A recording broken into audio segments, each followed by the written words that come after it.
Across the endless expanse of white snow, there was not a trace of them in sight. Yet, mere moments later, a massive blast erupted from the snow, sending flurries flying in every direction. Emerging from that snowy chaos were all of them. At this point, they had managed to escape unscathed. Louiser, having faced countless life-threatening moments, was now panting heavily. I genuinely thought I was going to kick the bucket back there. Louiser suddenly remembered Valencia's odd behavior earlier. That was so draining. Hold on. What just happened? Logically, the king hero should have taken me out, but he stopped himself. The image of that sword clattering to the ground was burned in his mind. If he hadn't done that, the four of us would be taking a permanent dirt nap right now. He couldn't grasp why they were spared. Why didn't he declare he'd wipe out all intruders? What perplexed Louis until the very end was what has been nagging at him. Besides, didn't he try to say something before passing out? But after a mental tussle, Louiser decided to let it go to spare himself the headache. In the end, just being alive was a win. And above all, Louiser had secured his Lawless Book. Haunted. Just then, Phi chimed in with concern. Young master, I don't think the twins are faring well. Sai and Khan were still shaking uncontrollably from the earlier ordeal. It was frightening. Yet it was all behind them now. What mattered was moving forward. First, he decided they needed to find a spot to rest. The ground was blanketed in thick, white snow. After the venting moments, Louiser sprawled comfortably on the snow. I'll figure a way to make it. However, the soft weeping of the twins drew his attention. Sai and Khan were still just kids, left traumatized by the recent chaos. Seeing this, Louiser instantly sat up and felt a surge of empathy for them. I was just as shocked as they were. But being young hits harder. He couldn't just sit back while the twins sobbed. So, he stood up and offered them some food. Louiser gently encouraged them. Stop crying. Here, take this and eat. You're both running on empty. Food is served.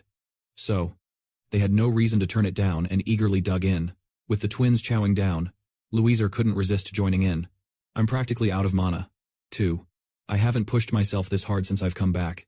After filling his belly, he settled down to relax. Time for a breather. Perhaps due to shock, the twins sought comfort. So, Sai and Khan slowly made their way over to Louiser. They each curled up beside him. Just like that, the three drifted off into slumber after a long, grueling battle. When Phi spotted them sleeping peacefully, a smile lingered on her lips. Sleep tight. And so, the night passed quietly. Finally, dawn broke, with the sun shining over the snow-capped mountains. As a new day emerged, Sai and Khan were bubbling with energy, running and leaping from one place to another, in sharp contrast to their fear from yesterday. Today they were lively and cheerful, as if nothing had ever happened. Snow, snow, so much snow. The two even kicked off a snowball fight, looking incredibly energetic. Take this. No. Just hold on a second. But at that moment, Luis stood on the sidelines, judging the scene. These two have been at this game since yesterday. Aren't they tired of it yet? With a weary sigh, he wondered how the twins had such boundless energy after everything they'd faced. After all we've overcome, they're still bouncing with vitality. Hearing this, Louise turned to tease him playfully. Yeah, I thought you were all about dragon care. But the funniest part was that they were clueless about their desolate location. Looks like we're stuck in the middle of nowhere. We've been walking ages and haven't spotted a single house. And what puzzled Luis the most was whether, in this wintry land, there were truly no monsters at all. I haven't seen a single creature since we set off. Phi promptly filled him in with some knowledge. Actually, that's a myth. The winter continent is crawling with monsters. She had good reason to say that. The freezing climate here makes food incredibly scarce, leading to countless tales of man-eating creatures. Luis was convinced by her words, but he also trusted his eyes, so he asked again, then why haven't we encountered a monster yet? Phi quickly shared her thoughts. It's probably because you're here, sir. With 3 dragons around, no monster would dare approach. After she said that, it actually made sense. He nodded vigorously as it sank in. I see, so we don't have to hide our auras anymore. Exactly. But just then, after some playful antics, the twins seemed to have stumbled upon something. Luis. Look, Khan indeed had found something shocking, something that could help them escape this place. There's smoke over there. Smoke meant there were people nearby. When they realized this place finally showed signs of life, the trio cheered and raced toward it together. Awesome, let's go. Aye, Captain. But their joy was short-lived as a horrifying sight appeared before them. What on earth? There was a small village right here. But for reasons unknown, the whole village was engulfed in fierce flames. Faced with this tragic scene, Phi couldn't help but express her sorrow. Oh no, this village must have been attacked. Confronted with such devastation, she truly didn't know how to respond. What should we do now? Luis, however, stayed calm and thought clearly. Let's investigate first.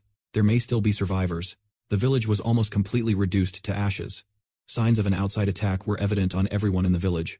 Luis slowly walked along the stone path, where countless innocent bodies lay scattered. Right then, a monster lay sprawled on the white snow ahead of them. It's a monster.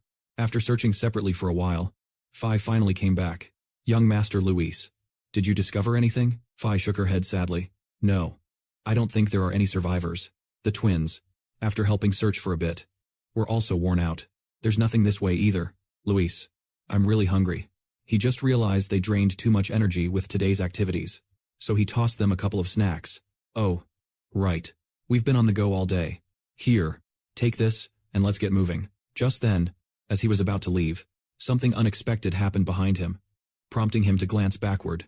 An entire legion loomed ominously behind them. Well, better safe than sorry. Luis swiftly grabbed Khan by the collar and yanked him away. Naturally, C was yanked along by his shirt as well. Luis was lightning fast on his feet, determined to steer everyone away from danger again. He summoned all his strength to make a hasty escape. In no time at all, the three of them disappeared into the thick blanket of white snow. The twins were utterly bewildered by his incredible reflexes. Luis, why are we running? Are you scared of humans again? Luis was the type who believed that it's better to prepare than face the consequences. So he wanted to avoid any trouble instead of finding a way out later. I'm not afraid of them, but situations where I might die could easily intertwine with this chaos. Even though they heard every word, they were left utterly puzzled. What do you mean by death situations? What's that about? They're coming. Quickly. Conceal your aura. Spotting the patrol team ahead, Luis couldn't help but pray for himself and the others. I hope we aren't seen. Please just move along. After an extended and thorough inspection, a subordinate reported back to his superior, saying, based on our findings, he reported, it appears that monsters have attacked the village and there are no survivors. Upon hearing this, the commander's voice grew grave as he said, very well. I shall inform the Grand Duke. He approached the carriage and spoke respectfully. Your Grace. A voice from within responded. I have been notified. I will disembark and see for myself. The carriage door swung open, revealing a man of regal appearance who stepped out. It was the Grand Duke of K North. However, he wasn't alone. As Kan turned back to speak with someone else, do you truly need to come down and see this firsthand? Especially in a situation like this. She was utterly determined to play her part. I am the Grand Duchess, and if my people are in distress, it is my duty to comfort their souls. Her resolve was so strong. Kay had no choice but to honor her wishes. Then she gracefully descended from the carriage. And that woman, radiating nobility and poise, was the Duchess of Kan North. Nevertheless, the moment she stepped out and surveyed the area, haunting memories from the past flooded her mind once more. The vision of herself lying on the frigid ground, her body riddled with injuries, suddenly flashed in her mind. The Duchess of Kanbok. At that moment, she turned a ghostly pale and felt lightheaded, struggling to stay upright, which caused him great concern. Are you all right? In the next instant, she regained her composure and reassured Kay. I'm fine. Noticing the Duchess of Kanbak's unstable state, Kay suggested she hop back into the carriage to rest. However, being headstrong, she promptly declined. Are you trying to upset me even more? He stammered. But climbing over her stubbornness, Kay felt utterly helpless. We've been together for 10 years, yet I still can't budge your stubbornness. In that moment, a smile effortlessly appeared on the Duchess of Kinbok's face. It's always the one who loves more that ends up at a loss. She then turned to the commander, asking, are there really no survivors at all? It was indeed a disappointment. But the truth needed to be said. Sadly, no. Typically, this time of year, the monsters are less active. Yet, for unknown reasons, they began going wild starting yesterday. He lapsed into a thoughtful silence for a brief moment, as if revisiting the sight of monsters sprawled on the ground, their faces twisted in terror. The commander found himself believing they were prey to a high-level being. Upon hearing this, Kay, who was shaking uncontrollably, felt an overwhelming guilt wash over him. This is my fault. If I hadn't rallied the villagers, none of this would have happened. The Duchess of Kanbak wanted to pull him from the depths of despair. So, she quickly reassured him, it's not your fault. Don't blame yourself.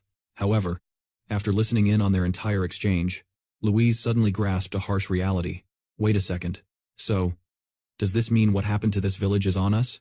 The fact that their survival owed a debt to the entire village's demise made Kay feel guilty and blame himself. But from the spot where the twins and Sukuna hid, a sound suddenly burst forth, drawing the soldiers' attention outside. Luis glanced at them, horrified, witnessing the twins, acting like carefree siblings, casually making a ruckus. In the next instant, they found themselves caught in hot water as the commander realized they weren't alone. "Who's there? Show yourself now if you wish to avoid being cut down." Yet again, disaster struck, forcing Luis to shoulder the team's problems. He gazed up at the sky, almost pulling his hair out in frustration. Is this some sort of cautionary tale for parents about keeping an eye on their kids? Come out now. The commander clearly wasn't happy, and his tension escalated. He readied himself, weapon pointed forward, growling, "Get out here quickly." Noticing that they stubbornly remained hidden, the commander issued a warning. "If you keep being so obstinate, don't expect me to show any mercy." At that moment, Louise felt a major headache coming on, torn between moving ahead or making a run for it. What am I supposed to do now? We can't just sit here hiding forever. Seeing nobody emerge despite his threats, the commander exuded an intense killing intent as he glared forward with a lethal stare.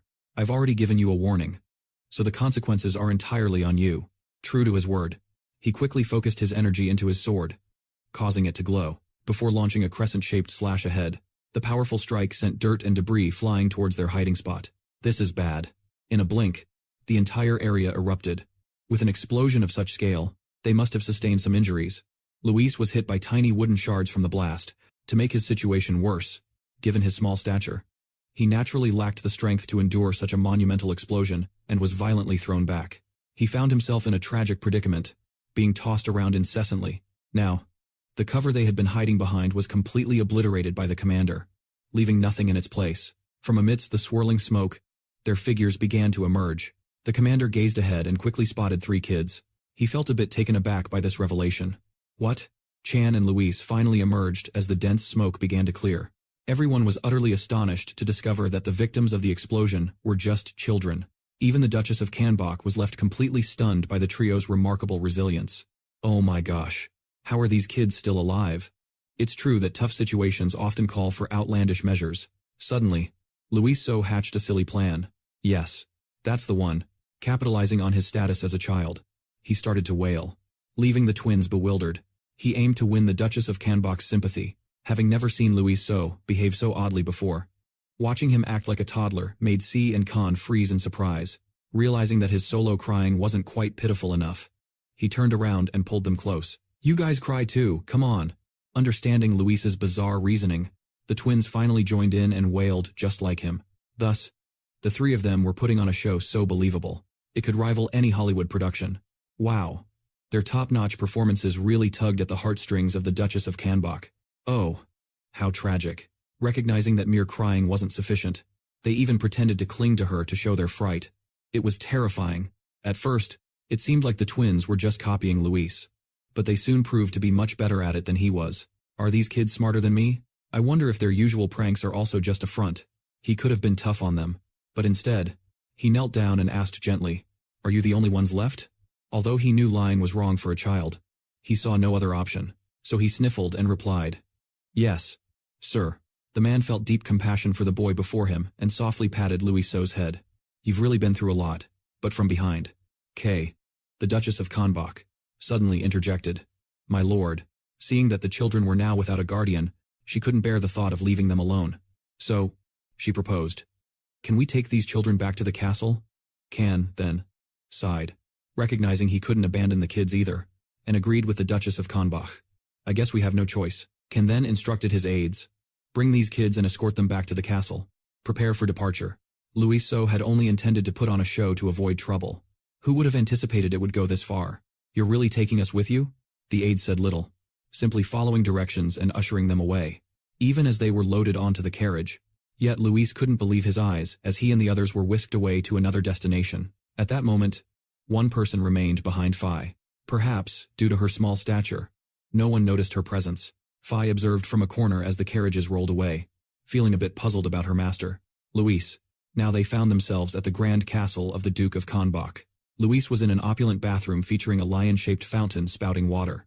As he soaked in the water, he couldn't help but reflect on how life's twists and turns had led him here. From the very start, this was not Luis' plan at all. He truly had no clue how he ended up in this spot or why things turned out this way. "I figured they would release me if I looked sad enough." It looks like those two really took acting too far. But every cloud has its silver lining. It was fortunate they crossed paths with some nice folks. Otherwise, They might all be meeting their end by now. I had no idea they were such good-hearted people. Well, since we're already in it, let's see it through. From this moment on, I need to keep my eyes peeled for an opportunity. Suddenly, a voice called out to Luis from nearby. It turned out to be the twins, joyfully splashing around in the cool water. They even playfully splashed water right into Luis's face after noticing his hair drenched like a soggy rat. C and Khan pointed and erupted into laughter, calling out how silly Louis' hair looked, even though they were in a tight spot. Hearing the twins' cheerful giggles lifted Lou's spirits a bit. It's such a relief to see them so carefree. At that moment, the maids above couldn't help but gush and praise them. They're just too adorable. Look at their fair skin. I knew it. They're simply lovely. One kneeling maid jokingly interacted with the twins. Come on, kiddos, can you call me Nuna? But only Luis wasn't a fan of the maid's presence at all. So loud. After their bath, they were taken upstairs to prepare themselves. All right, let's change clothes and grab a bite now. Yes. Ma'am. Outside, the sky was clear and bright, ideal for a meeting. The Duchess of Connacht was currently in the dining room, waiting for everyone to show up. Your Grace, the kids have arrived. The three of them appeared as if they had undergone a magical transformation. All donned exquisite attire. They looked so elegant and delightful. Oh my goodness. I barely recognized them. With a smile as bright as a daisy, she beckoned them to the table to feast. There was an astonishing array of delicious dishes laid out. You youngsters must be famished, right? Come and dig in. They hadn't had a proper meal in ages, so when they spotted all that scrumptious food, their eyes sparkled and they dashed to the dining table. Check out all this food. Although Luis remained hesitant and hadn't tried a single dish, the twins were devouring everything in sight. He had to admire how fast Khan adjusted. How did they adapt so quickly? Luis mused as he ate. Whatever, we might be leaving soon. But I can't just ignore it when Fee might be in danger. Where could she possibly be right now? Back in the snowy woods, the darkness of night now cloaked the sky. Then, a brilliant flash lit up the sky like a shooting star passing by. That bright streak turned out to be Fi, desperately trying to locate the castle where everyone had been taken. The carriage tracks are definitely leading where I need to go. I must return to Master Luis as fast as I can. What terrible luck. Along the way, she encountered a flock of pesky eagles. If those snow eagles hadn't snatched me, I wouldn't have lost my way to Master Luis. Fi shot forward, filled with fierce determination to reach him as fast as she could. Please just hang on a little longer. Master Luis. She zoomed ahead at lightning speed, trailing the path the carriage took. I'm making my way. The night had cloaked the entire castle, and every living creature was beginning to drift off to dreamland. But for some odd reason, Luis was still pacing the halls alone. Out of the blue, a voice from a nearby chamber snagged his attention. We can't keep the kids with us forever. Louise inched the door open, eager to spy on the conversation inside. I know, but at this moment, within these walls, the Duchess of Connacht was in tears, her heart heavy. Whenever I gaze at the children, my late little girl's voice haunts me. Kana gently placed a reassuring hand on her shoulder. My dear, I understand your feelings. It appeared they were at odds. Yet equating those kids with their departed child isn't right. You have to stop. Please let go of our late daughter. But the Duchess, as a mother, couldn't comply with his request and snapped back. How can any mother forget her own child? As she overheard their conversation, Louise felt the depth of her heartache. It seemed she had lost a child, explaining the peculiar warmth she showed towards them. Then, the Duchess of Connacht clutched his hand tightly, as if imploring him for something. As a grieving mother, she wished for those kids to ease her sorrow, so she proposed to Kana. My love. No. Kana. Let's raise those children as if they're our own son and daughter.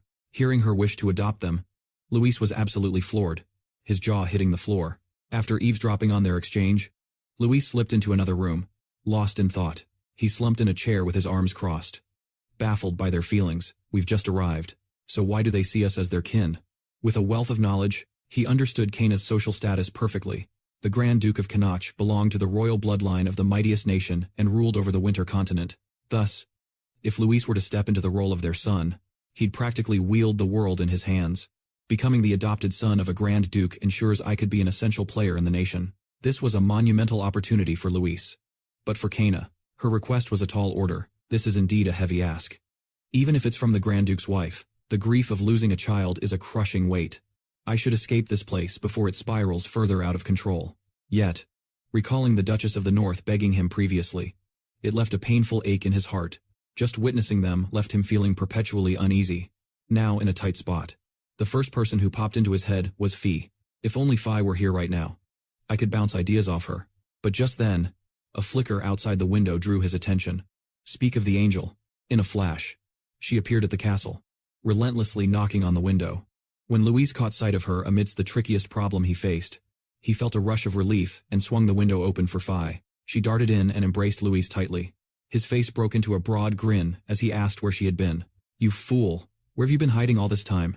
Phi sobbed uncontrollably, embracing him tightly as she murmured, I'm truly sorry. Luis couldn't bear the thought of losing Phi again. So, he firmly declared, from this moment on, you stick by my side until the end. Got it? Through her tears, she nodded obediently. I understand. When the twins spotted Phi's safe return, they were ecstatic. Phi, you're back with us. Seeing Sia and Khan looking perfectly fine and beaming made her heart swell with happiness. My dear twins. Now, the entire crew had assembled in the room, with no one left behind.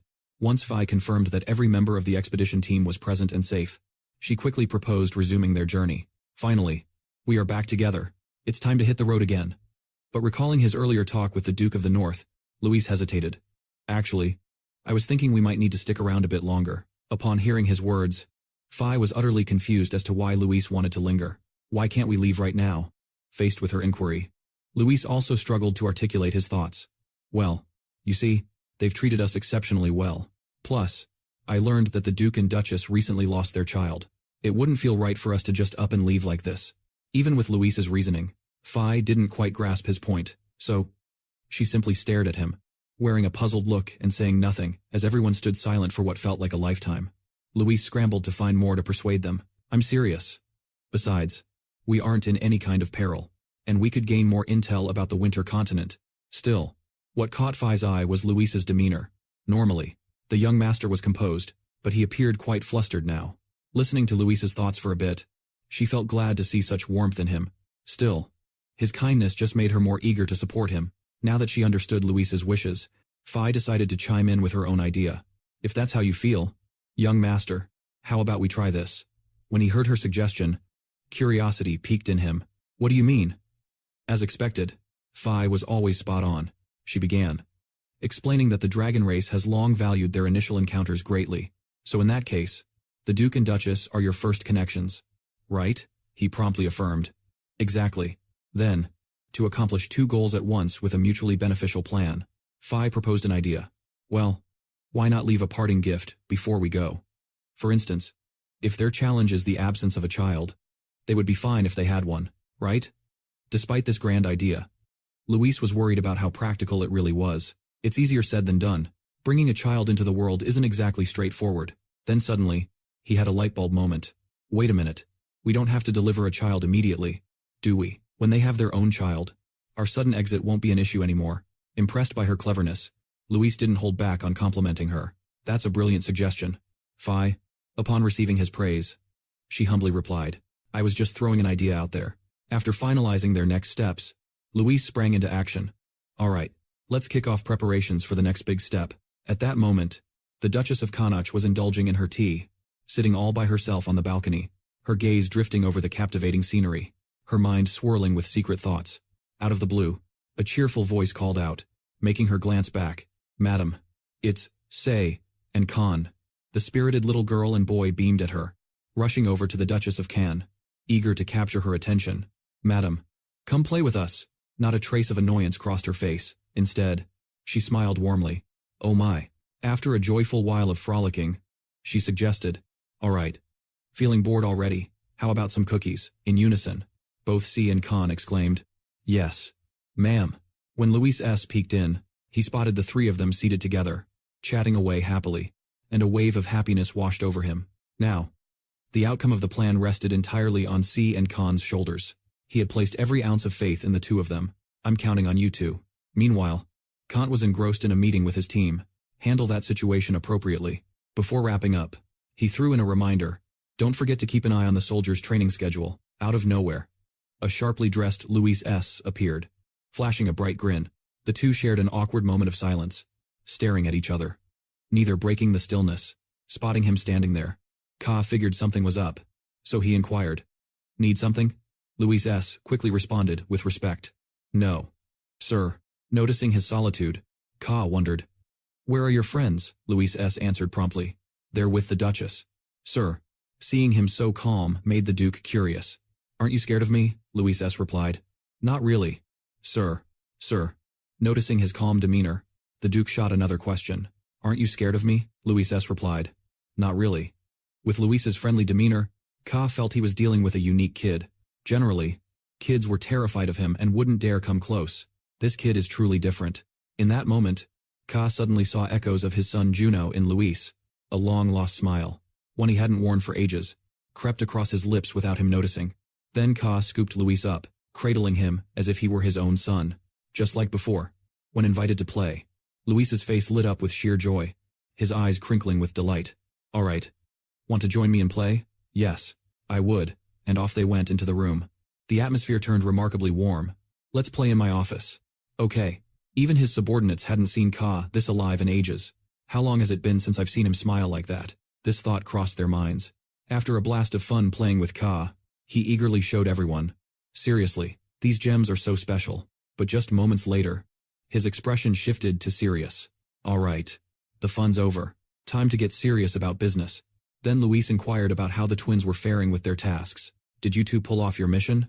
Both C and Khan confirmed enthusiastically that they had executed their duties superbly. Absolutely. We did. Yes. Captain. We had a fantastic time sipping tea and munching on snacks with the Duchess. Luis, pleased with the twins' successful mission, turned to Finn. Good. Very good. What about you?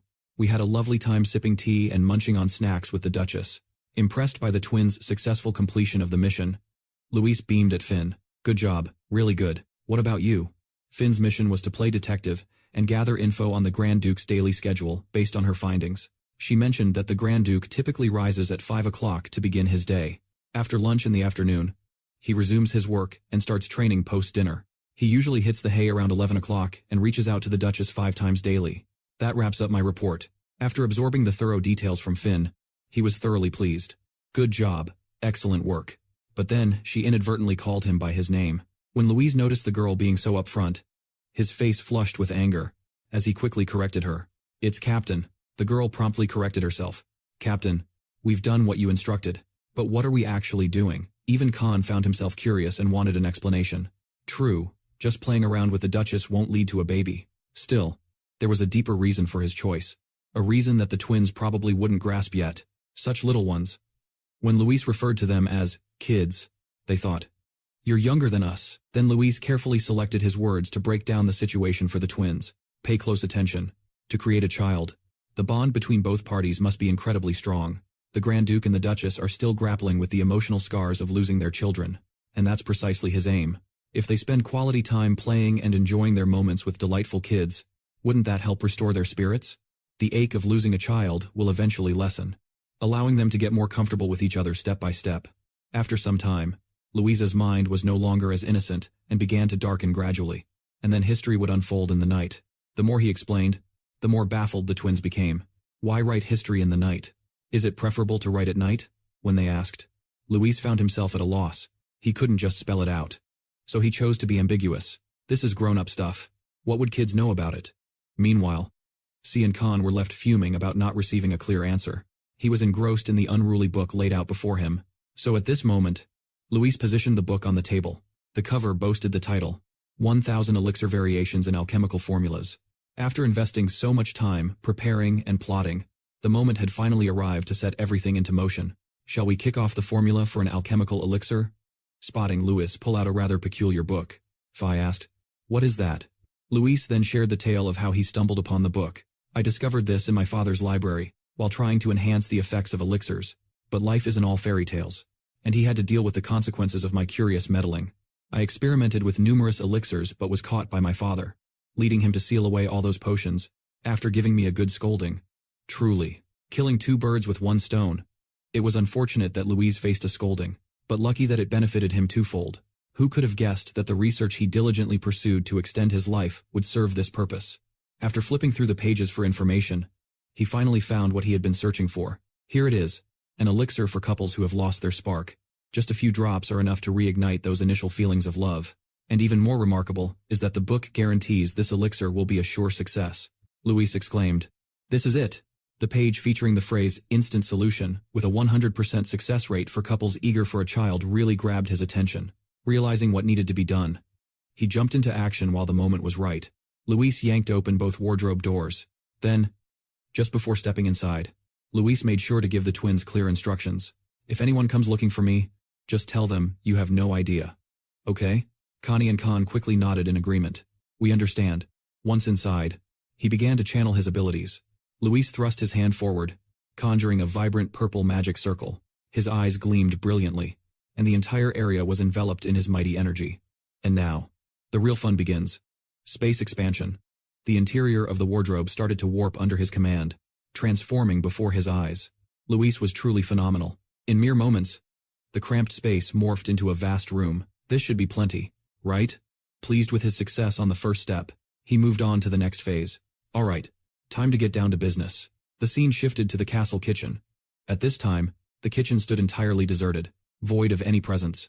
A suspicious bucket sat atop the kitchen counter. A small hand cautiously lifted the hefty bucket. It was Phi who, after being entrusted with an important task, was now stealthily hiding underneath the bucket. To avoid being caught, she peered around nervously before bravely revealing herself. Is there anyone here? Upon realizing she was alone, she pulled out a pink potion vial from her magic pouch. But one vial just wouldn't cut it, so she reached for another. Phi. Listen up. She began to remember the critically important instructions Luis had given her. Evenly sprinkle these vials on the ingredients that the Grand Duke and Duchess will be dining on today, to prevent any mix-ups that could lead to chaos. He had specifically stressed this point to Phi. She needed to apply it solely on their intended meal. However, despite the clear directions, Phi became flustered as she looked around the kitchen, filled with a multitude of ingredients. But how on earth am I supposed to know what they'll choose to eat? Cradling the potion vial, she stood there pondering, feeling overwhelmed. But just a moment later, Phi decided to stop stressing over it. It was just giving her a headache, and aggressively sprinkled the entire potion over every ingredient in the kitchen. Who even knows? Might as well use it all up. After covering the food and fruits, Phi dashed over to the flour storage area. It seemed highly likely that the Grand Duke and Duchess would also indulge in some starchy dishes. They'll be having bread too, so I'll throw some in there as well. But she didn't stop at that. Phi also sprinkled the magic potion into the water basins in case they drank some water. 2. The clear water gradually morphed into a sweet pink hue of love. The water in the basin now shimmered with a mystical purple tint, gently rippling and reflecting the light from above. Phi soared high, unleashing a powerful stream of bright pink magic potion with a dramatic flourish. At that moment, the white sacks of flour below began to absorb the potion, transforming into a soft pink. After enchanting all the kitchen ingredients with the sweet essence of love, she couldn't help but grin with pride. Mission accomplished. After fulfilling her tasks, Phi zoomed out of the kitchen like a lightning bolt. Now, it's time to report back to my master. In a heartbeat, the next evening arrived. At this moment, Luis was hunkered down behind a corner, keeping an eye on the situation to track the progress of his master plan. The sun had tucked itself in, making room for the twinkling stars above, and it was showtime for Louis' magic potion. That's the Grand Duke and Duchess's bedroom, right? If Phi followed my instructions, then the dishes they devoured earlier were laced with the potion. But as he was observing, he suddenly turned his head sharply when he caught the hushed giggles of the maids. So, here's what I'm saying. And oh wow, no way, those two are laughing and chatting, looking quite joyful. Amazing. So, Jenna confessed his feelings out of nowhere. Huh, never saw that coming. They walked away, giggling shyly. Tonight's gonna be so awkward. Once they were out of sight, Luis, still crouched behind the wall, didn't dare make a sound. He had nearly been caught and let out a sigh of relief, narrowly escaping that close call. That was a bit too close. But then, Luis refocused on his main objective. He swiftly peeked into the couple's bedroom. At that moment, Ka and the Duchess of Connacht were sitting together, but silence enveloped them both. However, this awkwardness didn't stick around long, as Kan broke the silence first. Ahem. His gaze began to soften as he looked at her. In contrast, the Duchess of Connacht sat still, frozen in place. Externally, she was as calm as a serene lake. But inside, her heart raced with an unusual flutter. Oh dear, I feel so strange. Why is my heart pounding like crazy today? Just as the Duchess of Connacht pondered this transformation within her, the Duke gently placed his hand on her shoulder, causing her to flinch in surprise. They now exchanged shy glances. Love was blossoming in their hearts, creating a romantic vibe that shook them to their very core. With a serious yet smitten look, he complimented her. You look absolutely stunning today. It had been ages since the Duchess of Connacht savored the sweetness of love. So, gazing at him with a fluttering heart, she softly responded, "My dear." The two of them, sensing the emotions blooming in each other's hearts, held onto each other's hands tightly. In their eyes now, only love for their soulmate shone through. Luis, watching from outside, felt a wave of relief wash over him as everything unfolded just as he had planned. It's going to be a steamy night. But just then, the twins approached and inquired curiously, "Luis, what are you up to? What's so steamy?" Caught off guard, he quickly covered his mouth, not wanting to spill any adult secrets to these curious kids. No matter how eagerly they pressed for answers. "Huh? What is it? Tell us. Come on." Anyway, night had already fallen. So Luis grabbed one twin in each hand and marched them off to bed. "Seriously, why do you need to know about that stuff?" As they were pulled along, they yelped, "That hurts." Before exiting, Luis glanced back and offered a satisfied smile, pleased that they had aided the Grand Duke and Duchess. Mission accomplished. Finally, a night brimming with unforgettable feelings has come to an end. The sun climbed high, beaming its warm glow upon everything below. At that exact moment, the Duchess of Kimbok was leisurely wandering down the hallway, soaking in the bright atmosphere and feeling happier than she'd felt in ages. It had been quite a while since the weather was this splendid. But then, suddenly, she spotted maids bustling around anxiously, clearly searching for something. Noticing their distress, she stepped closer to inquire. "What's all this fuss so early in the day?" one of them stammered. "My lady, it's just that." It appeared the Duchess of Kimbok had received some alarming news as she swiftly dashed into their room and flung the door wide open. A maid who witnessed her entrance wore a worried expression. "My lady," she looked extremely flustered as she asked them, "What on earth has happened? Why are the children gone?" The maid was visibly confused, struggling to comprehend what was happening, as she cried while explaining, "When we arrived this morning, the children were already missing. We are still searching for them now." Just then, another maid stumbled upon a letter they had carelessly left behind.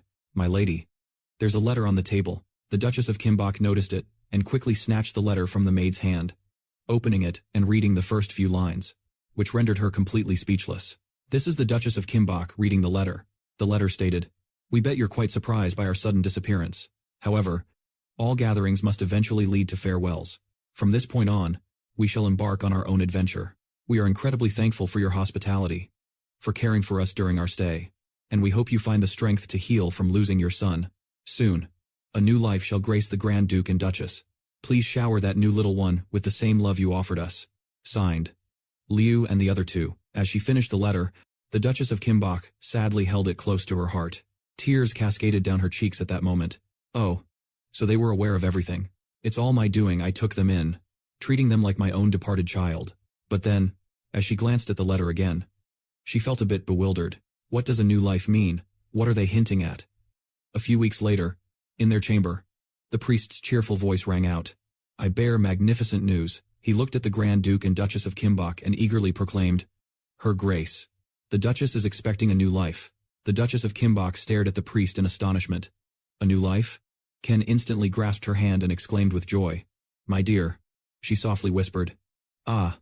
Then, remembering the letter she had just read, the Duchess of Kimbok's eyes widened, struggling to contain her shock. That letter, her eyes brimmed with tears as she turned to her husband. So, the new life they mentioned in that letter was... Ken was equally touched. He clasped his wife's hand and said with delight, "It appears those children already knew you were going to have a baby." Tears streamed down the Duchess of Kimbok's face as she tightly held her husband's hand, crying joyfully. Those children must have been sent to us from above. Upon receiving this unexpected joyful news, Ken enthusiastically gave a command. "We can't let this rare blessing slip by. Quickly, open the storehouse and distribute bread to the townsfolk." His subordinate promptly replied, "Yes, Your Grace." The storeroom bursting with flowers swung open in an instant. Meanwhile, in the kitchen, the baker cheerfully slid loaves into the oven to bake. Outside, the busy crew was bustling around, distributing fresh bread to eager townsfolk. Huge loaves were handed out, sparking immense delight among the citizens of the domain. That year, Kenbok celebrated its most remarkable birth rate ever. An accidental gift sprouting from a blunder would set off a ripple effect of epic proportions, but that tale belongs to a time far ahead. As Luis and his buddies headed home, Han shouted with glee, "Luis, Louise, I adore our adventures," Connie chimed in beside him, grinning. "Exactly. Let's keep doing this forever." Facing their excitement, Luis turned his head, annoyance glazing his features as he said, "Chill out and soak it in. We still have 5 more years of this." Hearing him, The girl and boy leaped up, laughing with pure joy, one after another, shouting, 5 years is way too short. Let's go for 100 years. Yes, yes. 100 years. At their spirited reaction, Luis slapped his forehead, looking utterly exasperated, as Pimbe offered comforting words from the sidelines. Hang in there, young master. Luis stayed silent, musing gloomily that he'd already spent far too long at the Duke's castle. If these unexpected twists keep occurring, the journey will only drag on. To speed things up, we need smart ways to traverse the continent quickly. Yet, at this moment, we have none. None of the choices seemed practical, shattering his thoughts. Key approached with a bright grin and asked Luis, Hey, Luis, why are there 0 monsters lurking around? Nearby. Khan stepped forward, lightly tapping Luis on the shoulder, and then pointed at himself, offering, Let me handle this. I've got this down pat. Luis, hands in his pockets, regarded the duo and inquired, Come on, there are 3 dragons here, giving off a seriously strong scent. Do you really think any monster would be foolish enough to stroll near this spot? Just after he spoke, Khan promptly lifted his shirt to his nose, sniffed, and exclaimed, A scent? Do we seriously smell that bad? Beside him, Kane started sniffing the air non-stop. But I can't smell anything. Faced with their antics, Louise helplessly said, Just forget it. As long as you're aware there's a scent, that's adequate. Khan continued to look at him and asked, What about thieves and robbers then, Kanye? Beside him, chimed in, No robbers here either. They all pictured a robber approaching. Hand over everything you've got right now. He gazed at them with complete exasperation and exclaimed, In an open space like this, where all you see is snow, even if robbers showed up, where would they find a place to crash? Then Louise smirked triumphantly and sighed softly. Unless they suddenly pop out from nowhere. But as soon as he finished, 3 strangers, armed with swords and knives, leaped down from above. The leader brandished his sword, pointing at them and commanding, Don't move, hand over everything you've got. Behind him, his 2 accomplices shivered uncontrollably from the cold. Upon spotting them, Khan's eyes sparkled with excitement as he shouted, They've arrived. Kenny was equally thrilled. The little girl squealed in surprise. The robbers jumped out at us from the ground. In sharp contrast to their excitement, Luis was utterly taken aback, panicking inside as he thought, Is this really happening? The guy with orange hair was shaking uncontrollably from the chill. He gazed at the gang and gasped softly. Then he turned toward the chubby guy, hit him hard on the head, and shouted, Hey, you fool. They're just a bunch of kids. After that, he furiously asked, I spent all day hidden in the snow just for these bratty kids? What's next? What are we gonna do? At that moment, a guy bundled in thick clothes nearby timidly suggested, Well, judging by their outfits, these kids must have wealthy parents. We could take them hostage and ask for a ransom. Upon hearing this, the orange-haired guy rubbed his chin, his face showing uncertainty. A moment later, he pointed decisively at his accomplices and commanded, All right. It's better than nothing. What are you waiting for? Tie them up. In response, both of them rushed toward Luis's group, replying in unison, Yes, sir. But just before they could get close, Luis's voice shouted out, Wait. He glanced at the robbers, smirked arrogantly, and asked, Hey, don't you find something off about this? Hearing this, the guy in the blue shirt looked confused and asked, What on earth are you talking about? Kid? Luis responded calmly. Just 3 kids wandering around in this lonely wilderness, without any backup. Don't you think that would be super tough if you were in our shoes? What do you think? As soon as he finished, the guy in green freaked out and started scanning the area anxiously. You mean there's an adult nearby? He studied the bandits' reactions and replied coolly, No, there's nobody else here. Hearing that, the guy in green inquired, Then why are you saying stuff like that?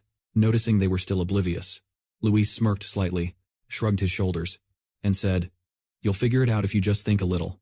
Just then, Phi suddenly zipped to Luis's ear and whispered, What should we do now?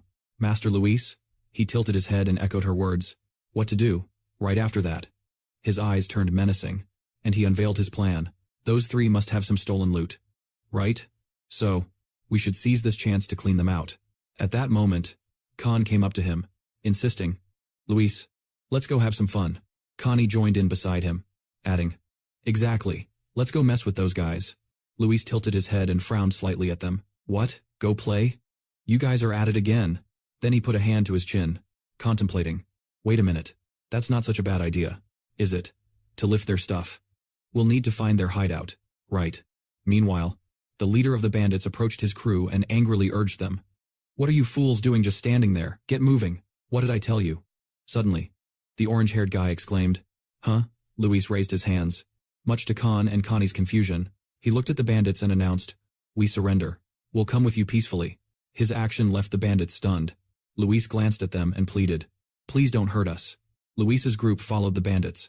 Not only were they unbothered, but Khan and Kenny were also looking around, with faces full of excitement. Noticing their odd reactions, the guy in green turned to them with a puzzled look. Then he turned to the guy with orange hair and asked, Hey, don't they seem super sketchy? He frowned and inquired back. What do you mean? The guy in green responded. When someone gets kidnapped, there's no way they can be chill. Right? But they're acting like they're on a carefree stroll. Hearing that, the orange-haired guy shot back. What do you know? We're just aiming to profit off them, either by getting a ransom or selling them as merchandise. Just then, the chubby guy suddenly pointed ahead and exclaimed, We've arrived. Before them soared a gigantic door blocking a stone cave. At the sight of the bandits' secret lair, Khan and Connie couldn't hold back their excitement, exclaiming one after the other, Wow, this is amazing. As they stepped inside, Luis placed his hand on the stone walls. Feeling the texture, his eyes widened in awe as he pondered. I've only seen this level of craftsmanship with my dad's possessions. Is this really where bandits hang out? Just then, the chubby guy strutted over to Luis and boasted, Isn't our hideout awesome? Our boss designed it all. Luis couldn't help but be curious, asking, A boss? Who's that?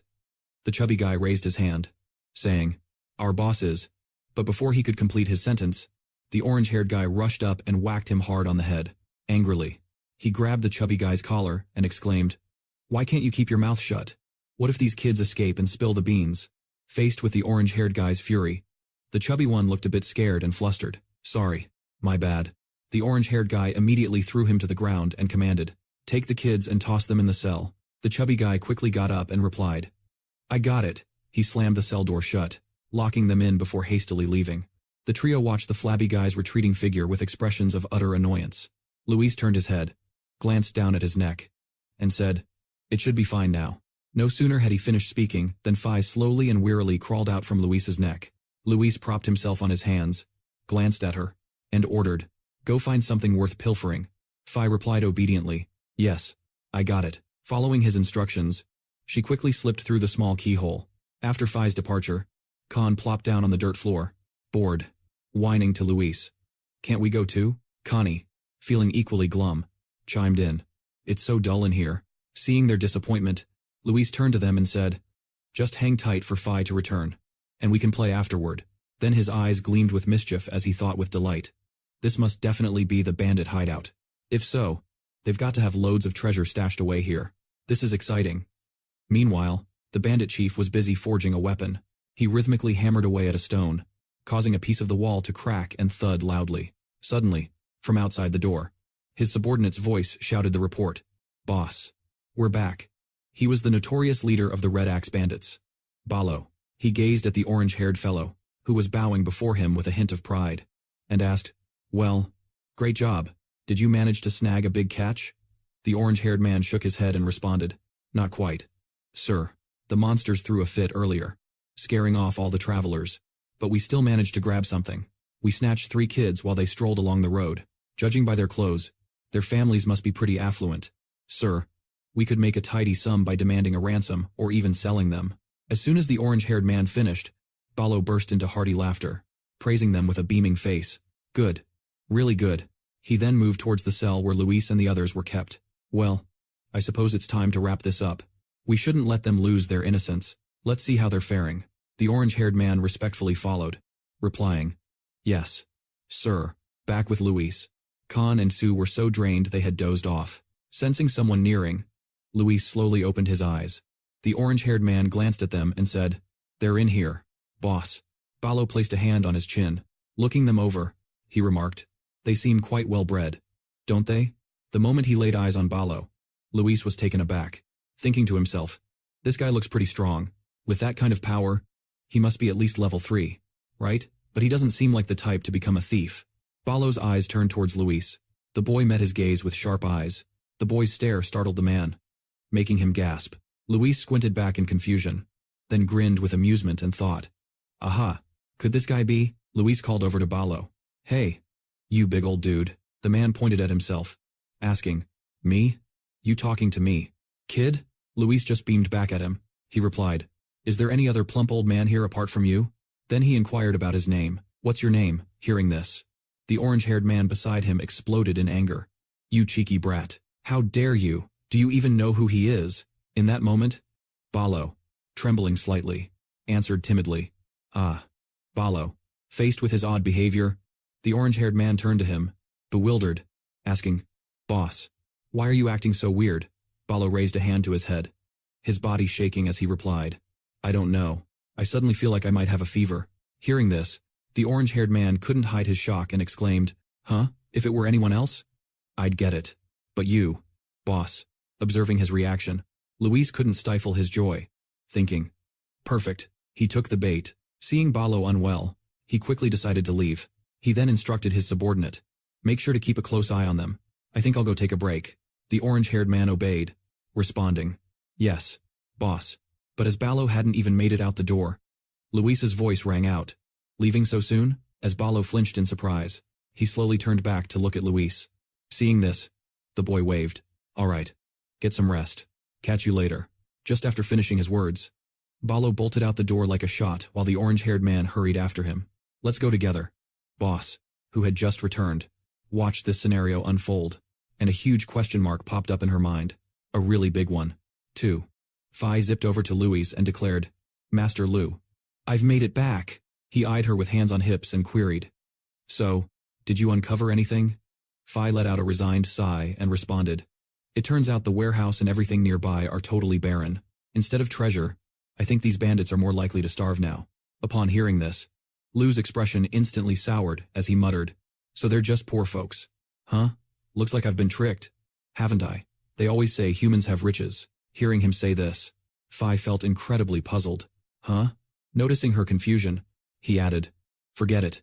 You did well." After that, he instructed, "I'm stepping out for a bit, so make sure to look after the kids." When Phi realized Luis intended to leave without her, she panicked and shouted, "Master, can I tag along?" Lu turned his head to glance at her and replied, "No way. If you're not here, they'll stir up trouble as soon as they wake. I'll be back shortly, so keep an eye on them." She responded glumly, "Okay." Lu approached the iron bars and gripped them. Then, with ease, he pulled the bars apart, creating a sizable opening. Luis stepped cautiously outside, beaming, his eyes sparkling with adventure as he exclaimed, "All right, time to go nab some villains." Luis walked toward the iron bars, seized them, and skillfully pulled them apart, forming a wide opening. Luis ventured outside slowly, grinning, his eyes shining with enthusiasm as he proclaimed, "It's time to go catch those bad guys." Right? The wooden door slammed shut. Balo wearily slumped onto a chair, releasing a deep sigh before feeling somewhat rejuvenated. He stared up at the ceiling, frowning slightly, and mused, "Just who is that kid? I've never felt this way before." It was like facing an unbeatable monster. It sent a chill through my whole body. But soon, he became lost in contemplation. Moments later, Balo smirked, feeling smug. No way a guy like me would be afraid of some ordinary kid. He supported his head, resting his chin on his hand, and murmured, "I've been lounging for too long. I must be getting rusty." Suddenly, Luis appeared right next to Balo. He wore a mischievous grin and asked, "What's happening here?" Hearing his voice, the man jumped, letting out a startled shout. Balo pressed himself against the wall, staring at Luis in alarm. The rascal waved at him. "Hey there. Fancy seeing you again." "Huh?" Spotting him, Balo couldn't hold back his shock. "How on earth did you manage to escape?" Luis coolly replied, "I simply walked out. That's all." As Luis slowly approached, the man squinted his eyes, watching Luis with caution. Just then, he grabbed a nearby club. Balo raised the club in defense and shouted at Luis, "Don't you dare come any closer." At his reaction, Luis turned around, casually slipping his hands into his pockets and then chuckling mockingly. "For such a big guy, you sure get frightened easily." "Huh?" Balo ignored Luis's jabs. He narrowed his eyes and tried to shove him away. "I don't know how you busted out of there, but I'll overlook it this time. Now, scram." Hearing that, "You sure get scared quickly." "Huh?" Balo brushed off Luis's jabs. He narrowed his eyes, trying to send him on his way. "I don't know how you got out of that mess, but I'll let it slide this time. Now, scram." Upon hearing this, the boy glanced back and shot a question. "And what if I choose not to?" Balo met his gaze, his voice quivering a tad as he replied, "Then I'll have no other option but to smack you until you take off." Luis strode forward, all the while feigning mockery towards Ballo's threat. But what if I don't leave at all? Luis isn't budging. Do you understand? Old man, give it a shot. Swing at me. The sight of Luis's taunting demeanor sent Ballo into a rage. He lunged with his weapon at the boy, shouting, "You little pest," but in a heartbeat. As he saw his own attack, his eyes widened in panic, realizing, "Oh no. I got too fired up and unleashed my full strength. It's too late to backtrack now." As Ballo's weapon hurtled towards him, Luis showed no sense of fear. He didn't attempt to evade, he simply fixed his eyes on the shape of Ballo's weapon as it came down. However, before Ballo's weapon could connect with Luis, it abruptly halted, frozen in midair. Ballo stared dumbfoundedly at his own hand. How can this even be? Why did my hand freeze like that? Spotting this, Luis let out a faint grin. He moved elegantly, tilting his head to assess Ballo, and teased, "What's the matter? Are you giving up on hitting me? You seem a bit weak for someone your size." You know, Luis's jests fired up Ballo's fury to new heights. Gripping his weapon tightly, he aimed with all his strength at Luis. The boy stood still, calmly placing his hands behind his back to observe Ballo. Luis grinned, glancing at Ballo's weapon, ensuring that no matter how fiercely he swung, he couldn't land a blow on Luis. After a considerable time, the man finally dropped his weapon to the ground, and Ballo himself crumpled down, gasping for breath. Luis gazed at him, smirking, and asked, "What's going on? Is that really all you've got?" With a frown deepening on his face, his body shook uncontrollably. He looked at Luis, imploring, "Please tell me, who are you really?" Luis raised an eyebrow slightly, then grinned and answered, "Me?" But he didn't finish, asking Ballo, "You knew the answer to that, right from the jump?" Ballo was flabbergasted and shouted, "What? How is that even possible?" Just then, Phi's voice broke in. "Master, Luis S." He turned to see where the voice had come from. She swooped in sobbing, then shared the chaos unfolding. "The twins are back at it. They're bored and causing a ruckus. I can't handle them on my own." Ballo couldn't help but stare wide-eyed at Phi's arrival, exclaiming, "A fairy?" Spotting Ballo, Phi began examining him carefully. She flew closer for a better look and muttered in confusion, "This is odd." Startled by Phi's remark, Ballo exclaimed, "What?" Phi looked back and verbalized her observations. "You definitely smell like a dwarf. Yet your size resembles more of an orc's." Luis S. scowled, glanced at her, and said, "That fellow's a half-dwarf, likely a mix of a human and a dwarf. Am I right?" she inquired, flying closer, puzzled. "A half-dwarf? But how is he even bigger than a typical human?" Luis S. replied, "I'm not sure either. But that's unquestionably what he is." Cutting through their exchange, Ballo blurted out, "How can I be a half-dwarf?" Luis S. regarded him with a subtle smile and said, "Didn't I inform you? I suspect you already know who I am." At the same time, he thought, "Try to unlock that memory." Ballo frowned at them in annoyance, but as if a light bulb had gone off. He glanced at her and chimed in, "That guy's a half-dwarf. A mix of human and dwarf. Right?" She drew closer, bewildered, and inquired, "A half-dwarf? But how is he taller than a human?" Luis S. answered, "I'm not sure, but that's definitely what he is." Interrupting their chat, Ballo asked, "How can I be a half-dwarf?"